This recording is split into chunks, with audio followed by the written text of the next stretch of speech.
Lately, I've been watching a few vlogs on YouTube. After half a dozen or so, a recurring theme stood out: the decline of post-industrial, consumer-driven society. Towns and cities across the UK seem to be losing their sense of community, unravelling at the seams. The vloggers often capture this decline in a raw, human way, speaking to both young and old about how life has changed, and not for the better. Scenes of fly tipping, crumbling support services, addiction issues, it all adds up to a portrait of decay. Once thriving businesses now lie abandoned, and public buildings stand empty, forgotten. Amidst the bleakness, there are flickers of hope, small acts of resistance, people helping the vulnerable, offering dignity and a chance to improve their lives. But these moments are rare. One vlogger summed it up often with the phrase, "Well, it is what it is." Still, it got me thinking about resilience, about how, in some cultures, people have endured even worse and found a way to rise. I remembered a story from an African state where mothers, tired of losing their sons to violence, banded together to end the bloodshed. It was their sheer determination and maternal strength that made the difference. In the West, I wonder if we've lost something essential. In many cultures, the mother is seen as the sovereign head of the family, a fierce protector. In nature, it's the mother who will fight to the death for her offspring. That same instinct, that sacred role, used to be reflected in early Christianity and older traditions. The mother as the pillar of the family, the one who suffers and sacrifices to preserve the next generation. I've seen it firsthand in some circumstances, women embodying that spirit. It's deeply moving and often overlooked.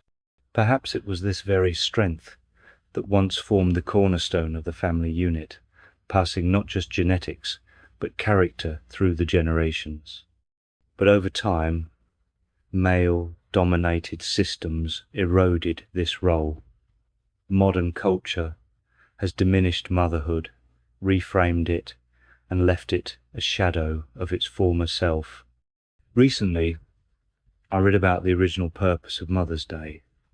It wasn't just about appreciation, it began as a protest, a mother's plea to end the Civil War in America, to stop sons from killing sons. That deeper meaning has been lost, like so many other truths in history, watered down, commercialized and forgotten.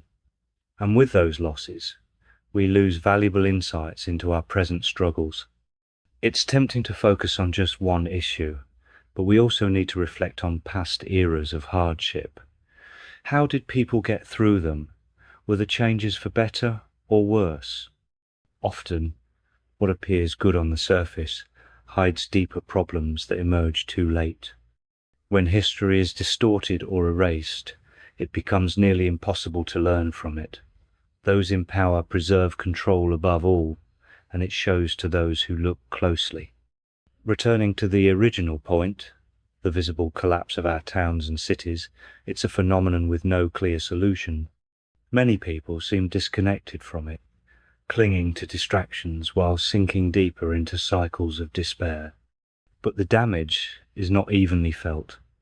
It hits hardest at the lower rungs of society, the very people whose labour once built the nation's wealth.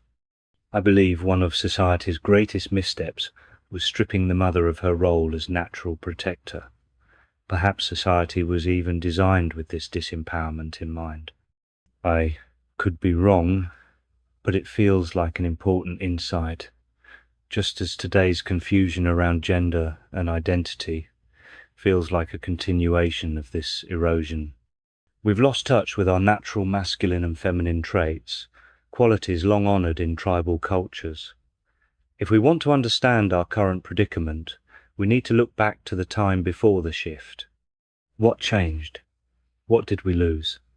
Often, nature itself holds the answers. If we study it, we might just find a way forward out of the darkness toward a better understanding of who we are and what we're up against. Thank you for listening.